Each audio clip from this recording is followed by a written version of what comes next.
Hi everyone. So I'm making a bread that I've been making for a while now. It's really easy. It's a no knead recipe.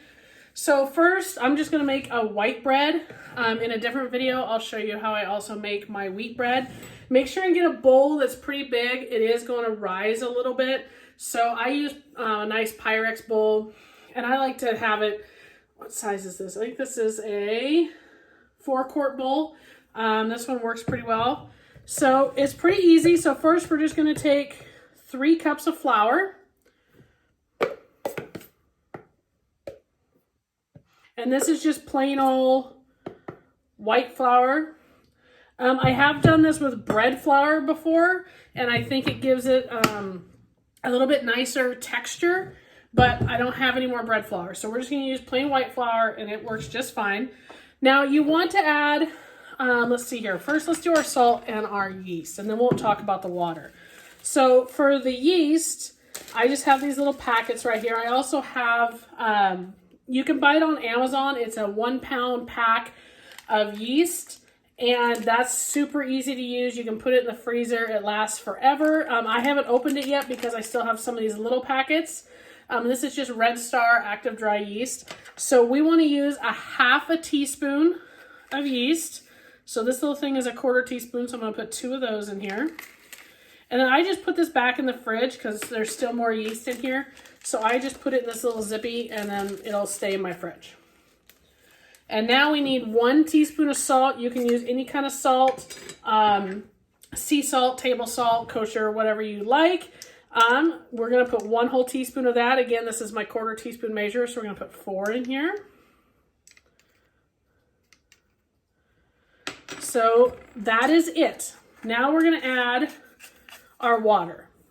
So we have 3 cups of flour, a 1/2 teaspoon of active dry yeast, and 1 teaspoon of salt. Now we're going to add 1.5 cups of water. Now the water needs to be warm, but you don't want it so warm. I test it simply by sticking my finger in it. If I can put my finger in it and it feels warm, but it's not like, ouch, that's really hot and I have to pull my finger out, that's where you want it. But if you put your finger in it feels cool to the touch, you need it warmer. Now if you put cooler water in here, that's perfectly fine, but it is going to take longer for your yeast to become active. So you want a nice warm water in here. So we're going to add our 1.5 cups of water. So here's our 1 cup.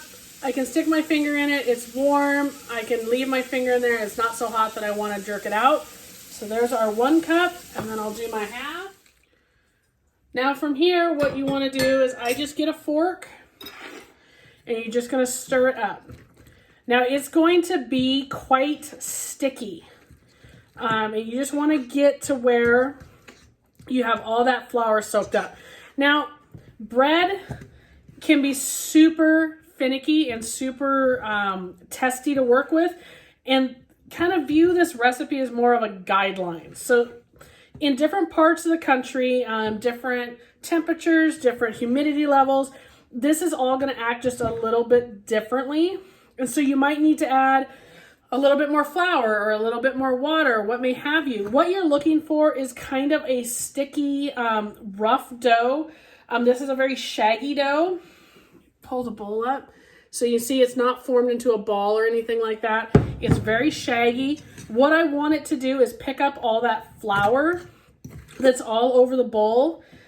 And you can use your hands. It just gets very sticky, so it's going to stick to your hands.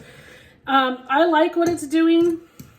It seems to be picking up all the flour. I am going to add just a pinch of water, like not even a tablespoon. I'm just going to kind of run it through my hand so I don't pour too much. Like just a tiny little bit, because I'd like to see it just a little bit more moist, so it's picking up all that flour that's on the side of the bowl. So there we go. This is what we're looking for. It's kind of a nice sticky dough. It should be shaggy. It's not forming a nice ball or anything like that. This is a no knead recipe, so you're just looking to mix it enough that there's no more dry spots. You can kind of stick your hand in here and fish through. Make sure that there's no dry spots. It's going to stick to your hands. It's going to stick to the bowl, and that is all fine and dandy. So from here, we'll have to finish the video tomorrow. So from here, you can put a clean kitchen towel over the top of this. You can put saran wrap. I usually just put a paper plate and stick it over the top, and you leave it. You can leave it for as little as 6 to 8 hours or as long as 24. I do leave it for 24 hours. I feel like that gives the bread a better texture, a better taste. I personally like it for 24 hours. So we're just going to leave this here. It sits on the counter, and I'm going to cover it just with a paper plate, and it will sit here until this time tomorrow, and then we'll go over how to bake it.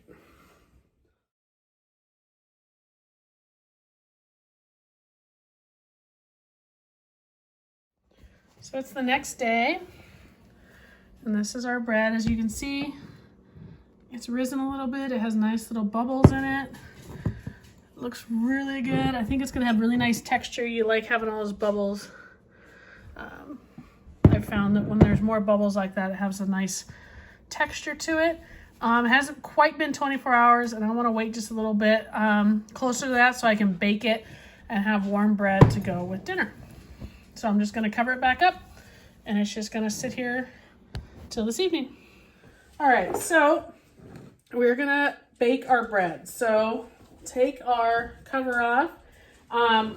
This is just going to make one loaf, so I just have my one loaf pan. I would prefer to cook this in a Dutch oven that I can put in the oven, obviously, with a lid.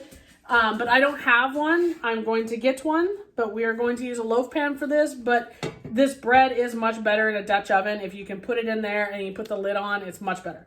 So you can spray a little bit just in the bottom of your pan, not a lot, just so your bread doesn't stick. Very, very lightly. I prefer, if you're going to use Pam, use the one that's with flour one. That's a little bit better in the situation, but I don't have it, so we make do. Now what you want to do is, I haven't touched this at all because it's the no knead, so I haven't done anything with it. It has just rose a little bit. You have some really nice bubbles going. All I'm going to do is take my hand and just swirl it around the edge of the bowl here, just to kind of bring it down. I do need flour. I'm going to take a little bit of flour and put on our surface, and probably put a little bit on my hands as well. There we go. And I'm going to swirl around and kind of get it down, and then we're going to put it on top of this floured surface here. And you see it's really, well, you probably can't really see, but it's really kind of stringy, if that makes sense, which is good. It means you're going to have a nice texture. We're just going to throw it down on top of that flour, kind of get the last little bits out of here if we can. Put those on there. Grab the camera. So basically what we're looking for here, it's quite sticky, and it kind of, yeah, it's wet, it's sticky, and that's what we're looking for. So, sticky. So now we're just going to kind of get it into a ball. You're not kneading it. We're just going to kind of form it into a bit of a ball, and it's going to stick to your hands. Is it moist? It is moist. Kind of turn it there and have it pick up all the flour that's on the counter so it's not so sticky on the outside. Now what we're going to let it do, now it's kind of in a ball that you can see. Yep. You're going to take this same bowl, put the bowl over the top of it so it doesn't lose moisture, and we're going to let it sit here and proof and just kind of do its thing for about 30 minutes while the oven preheats, and then we will go to the loaf pan. All right, our bread. So it's been under here for about 30 minutes. The bowl can go to be washed. We've got our loaf pan that has been greased. All I'm going to do is just kind of get this guy up off the counter, put him in the loaf pan. He's sticky. Very sticky. And just kind of get as much of this excess stickiness off and kind of push him down into the loaf pan. I do not cut the top. A lot of bread recipes, you put like 2 to 3 slices in the top. It makes the bread prettier. and it forms it up nicely. This stuff is so sticky that I never do that. So let me wash my hands real quick. All right, so now this is where the Dutch oven is a much better option. Not only does it make, in my opinion, prettier bread, and prettier bread is nice, it also creates a really nice crust. If you have 2 loaf pans, which I do not, I need to go to town someday and go get another loaf pan. If you have another loaf pan, stick the second loaf pan on top to create a lid. If you don't, like I don't, just get a little bit of tin foil and kind of, you want to push it up a little bit because the bread is going to get bigger. So kind of, you want it to pop up just a little bit here so that the bread has room to bake and get big. So from here, you're going to bake it in the oven at 450 degrees for 30 minutes with a lid on, or tin foil, or your second loaf pan. After 30 minutes, take your lid off, continue to bake at 450 for 15 minutes. That'll give you a really nice crust. So 30 minutes at 450 with a lid, and then 15 minutes 450 without a lid. So we're going to go in the oven.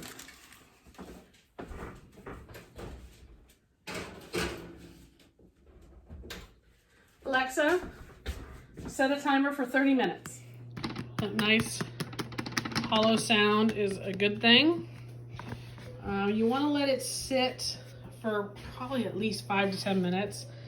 And then we will cut it open and I'll show you the inside along with dinner. With our subpar slicing knife. Yeah. And the world's not ending over a little bit.